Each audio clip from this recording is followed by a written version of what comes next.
I hooked up with this guy who is American, and I found out that actually he is what we'd call a biological racist. So he believes that like some races are just predisposed to violence, for example, or have certain behaviours that And he felt that to about black them. people, did he? He did think that about black people, but not about me as an individual, which is always, I find, interesting. The dissonance there doesn't make someone necessarily change their view.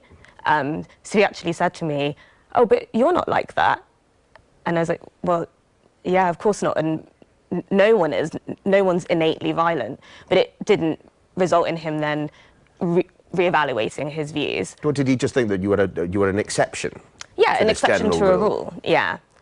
I make better choices now. I meet much nicer people than that. I mean, it does. I have to admit, reading the articles, it does sound like you've met a series of, you know, bits of work. Frankly, I mean, tell us a little bit more about some of your experiences. I mean, there was a race. Unfortunately, is. I mean, I'm proud of who I am, but even in the places where I don't want it to be an issue, it still is. Unfortunately, we live in a country where 44% of people believe that some races are born harder working than others. So these ideas haven't gone away, and until they have, like, I'm going to have to keep talking about it, and it has to keep being part of my life. But I'm tired. I don't want to, and there's always the risk that that view might never change, and then you could have invested a year in someone who ultimately is never going to see the world the way that you see it. Like, I mean, you did actually take a break. I did take a break from white men. Had a bit of a rest. Yeah, to recover from the last few guys, and it was a nice rest. But we live in a country that is 85% white, and I live in a city that's also deeply unequal. Like, I mean, you did actually take a break. I did take a break from white men. Had a bit of a rest. Like, I mean, you did actually take a break. I did take a break from white men. Had a bit of a rest.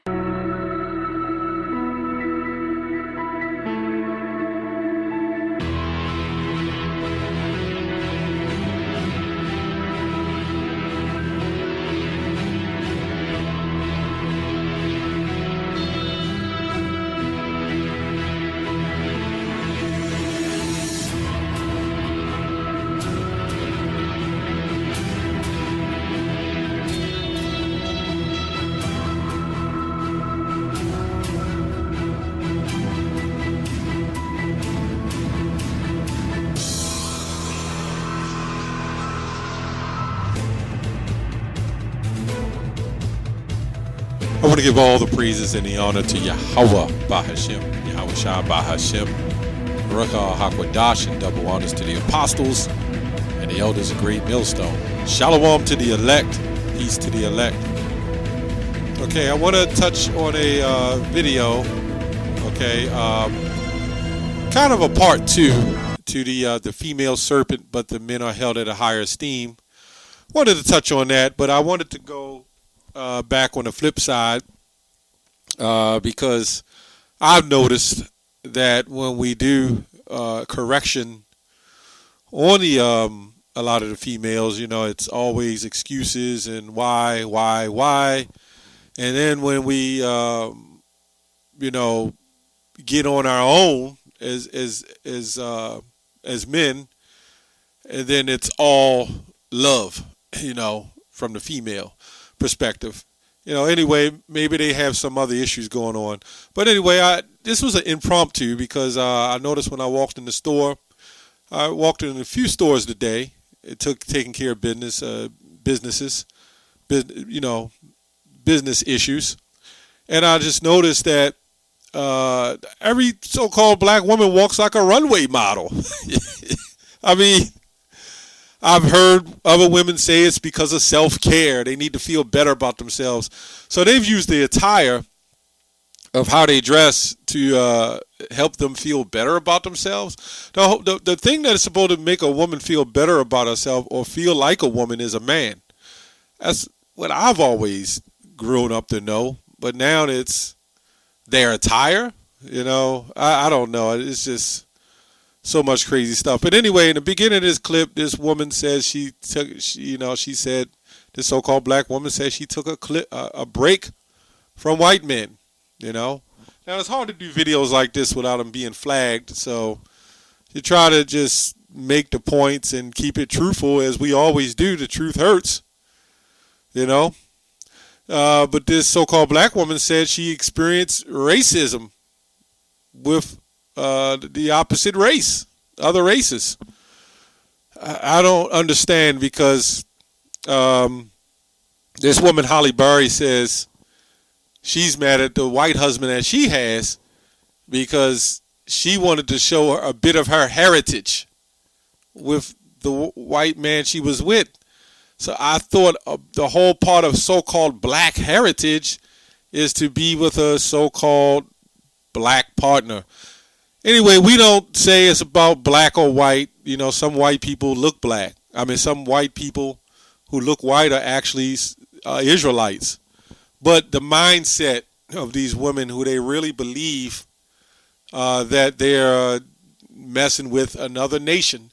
Now, the hypocrisy in all this is they call us a hate group. The Israelites, you guys are hate groups, when clearly you see hatred promoted. And if everybody didn't care about races and it wasn't a big issue, why are they doing why did this make a news break? What is that? Why is that even in the news? A woman saying she took a break from white men? Wait a minute. Again, we are a hate group, as they said. We are racist.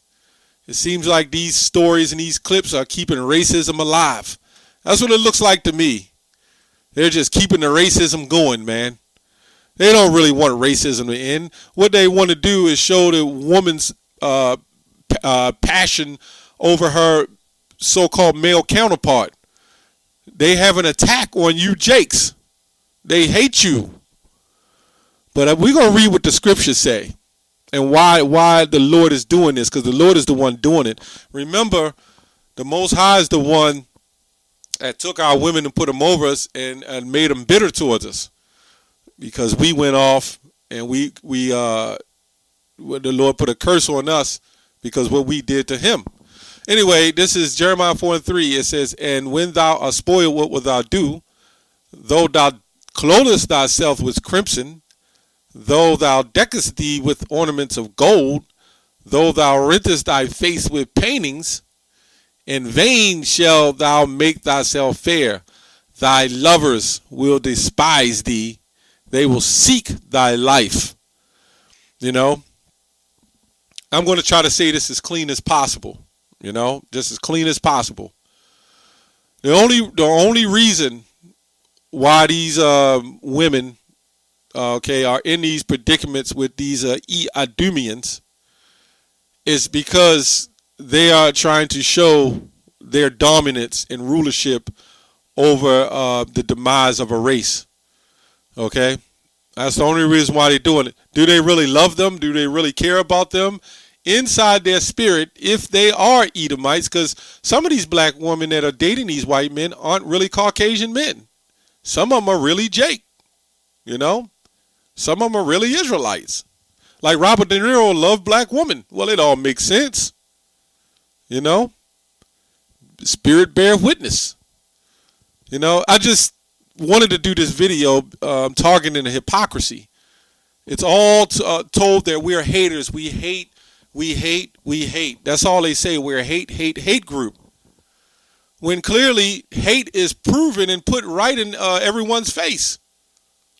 But nobody will say it's hate when we blow each other away. Nobody will say it's hate when your mother or a woman takes a child from her father. Nobody will say that's hate. Okay? I experienced not too long ago, a brother was going through some things with the Eve. Let's say that. And she had nothing but hate, you know. And I saw the videos and the clips. Let's put it that way. This woman was proud, you know. And that's why we have to be circumspect to see this behavior. They are serpents, okay. It just doesn't make sense. We're the hate group, but this whole world preaches nothing but hate. This whole world. We preach hate, as they say, but this whole world produces hate. The country, the very house you're sitting on, the chair you're sitting at, was all built off bloodshed. This is crazy, man. This is Isaiah 13, and let's go to 11. And I will punish the world for their evil and the wicked for their iniquity, and I will cause the arrogancy of the proud to cease, and will lay low the haughtiness of the terrible. This is going to all the wicked, and you know what I mean by the wicked. All the wicked. Those proud ones walking like they're walking down the runway strip. They walk through the grocery store like that. They walk in the auto parts store like that. Their heads is up very high. And I remember Apostle Rumlove did a live stream, and he was saying, well, what do these women got to be so upset about on certain things I can't remember. They're in this world. They run the world. And then they push the envelope that women are now catching up with men equally in the workforce. Everywhere I go, I see nothing but women. And that proves that the media and the news media are liars. Okay? Gold's Gym for men, right? It was for men. There was nothing wrong with that. The women's rights activists, well, we need to have women come in there too. Okay? Now, they have what you call a curves gym for women. But now the men would be look like simps going up there, or look like fruities going up into a curves gym for women. You see where this goes? It's all set up for them. Okay? See, it's called selective feminism. When their tire's flat and they need help, you're supposed to run to the rescue. You're supposed to open the door. But yet they will claim equality. Okay? How are you equal? If you was equal, you'd be able to do it. Don't put your hand on a woman. You know you don't hit a woman. They'll watch a woman smack the hell out of a man. And when a man raises back up, somebody will run up and say, don't put your hand on a woman. Well, wait a minute. I thought she was equal. You know? That's that selective feminism. But then you're still supposed to help them and hold the doors for them and move out the way for them. And they literally walk with their chests out. You know? This is crazy, man. But why is the Lord doing this? I'm going to get to the point, okay? He says, I will make man more precious than fine gold, even a man that's golden wedge of Ophir. So the Most High, by doing this, the elect of the Israelites will not be taken as simps. They will not be taken as soft men. They will be still standing as strong men. This proves no matter what this man tries to do, no matter what this man, the strength that he tries to take from certain men are not meant to be soft, okay? So now you have what you have is a lot of angry women because they cannot find, they're looking at, hell, we at camp, we see the men walk softer than a woman. This is unbelievable, you know? Again, I'm trying to keep it clean. I'm just making the points. Okay? It says, let me go to 14. And it shall be a chase road, as a sheep that no man taketh up. They shall every man turn to his own people, and flee every one into his own land. Every one that is found shall be thrust through, and every one that is joined unto them shall fall by the sword. Their children also shall be dashed to pieces before their eyes. Their houses shall be spoiled and their wives ravished. This is why they call us a hate group, for speaking exactly what the Bible say. So really what it is, they hate the Bible. And this is why they're setting up Christians and these different people to say it doesn't matter, and all they stay into is the New Testament. They only have the letters of Paul. Okay, but the scriptures in Hebrew says, lo, I come in the volume of the book. We got the puzzles. We got it. We're putting it together. We have it together. Okay. Okay, so this is crazy. This woman says she took a break to recover. She took a break to recover. I wonder from what. That's all I have on that. Shalom.